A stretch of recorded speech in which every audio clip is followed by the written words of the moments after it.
The book of Exodus.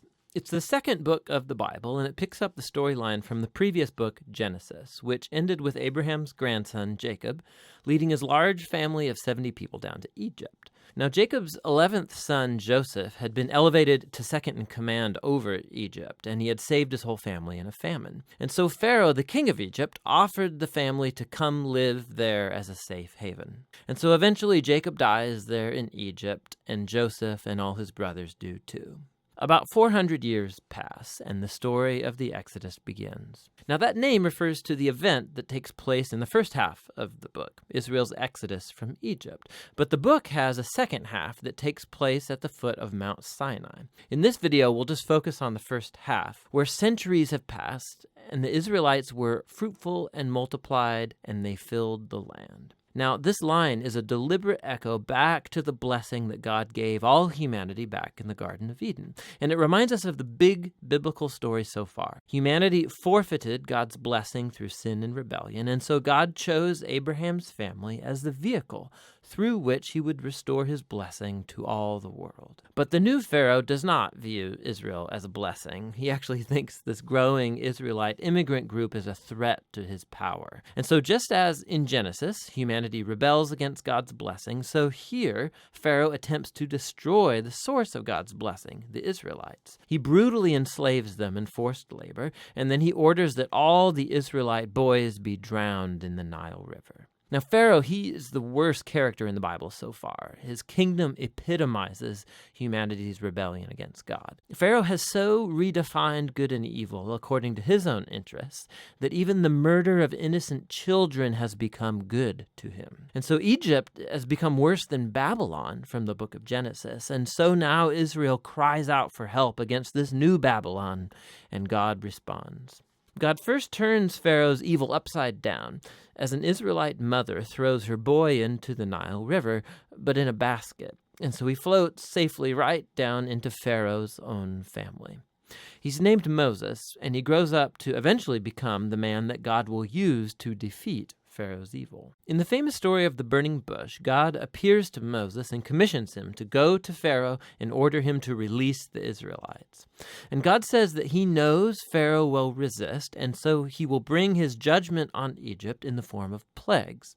Then God also says that he will harden Pharaoh's heart. And so we're introduced into the next main part of the story, the confrontation between God and Pharaoh. Now, what does this mean that God says he'll harden Pharaoh's heart? It's super important to read this section of the story really closely and in sequence. In Moses and Pharaoh's first encounter, we're told simply that Pharaoh's heart grew hard. There's no implication that God did anything. And so in response, God sends the first set of 5 plagues, each one confronting Pharaoh and one of his Egyptian gods. And each time, Moses offers a chance for Pharaoh to humble himself and to let the Israelites go. But after each plague, we're told that Pharaoh either hardened his heart or that his heart grew hard. He's doing this of his own will. And so eventually, it's with the second set of 5 plagues that we begin to hear how God hardened Pharaoh's heart. So the point of the story seems to be this. Even though God knew that Pharaoh would resist his will, God still offered him all of these chances to do the right thing. But eventually, Pharaoh's evil reaches a point of no return. I mean, even his own advisors think that he has lost his mind. And it's at that point that God takes over and bends Pharaoh's evil towards his own redemptive purposes. God lures Pharaoh into his own destruction as he saves his people, which is what happens next. With the final plague, it's the night of Passover, and God turns the tables on Pharaoh. Just as he killed the sons of the Israelites, so God will kill the firstborn in Egypt with a final plague. But unlike Pharaoh, God provides a means of escape through the blood of the Lamb.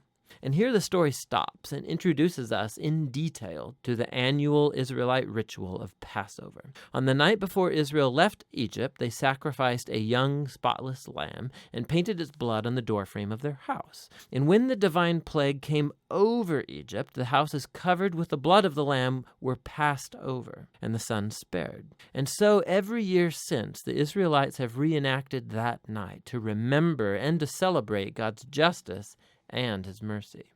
But Pharaoh, because of his pride and rebellion, he loses his own son, and he's compelled to finally let the Israelites go free. And so the Israelite slaves make their exodus from Egypt. But no sooner do they leave that Pharaoh changes his mind, and he gathers his army and chases after the Israelites for a final showdown. As the Israelites pass through the waters of the sea safely, Pharaoh charges towards his own destruction. The Exodus story concludes with the first song of praise in the Bible. It's called the Song of the Sea. And the final line declares that the Lord reigns as king.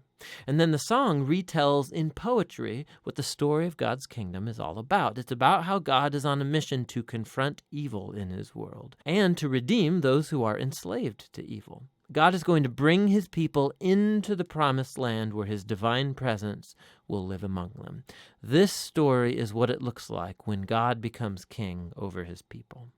So after the Israelites sing their song, the story takes a sharp turn. The Israelites, they're trekking through the wilderness on their way to Mount Sinai, and they're hungry, they're thirsty, and they start criticizing Moses and God for even rescuing them.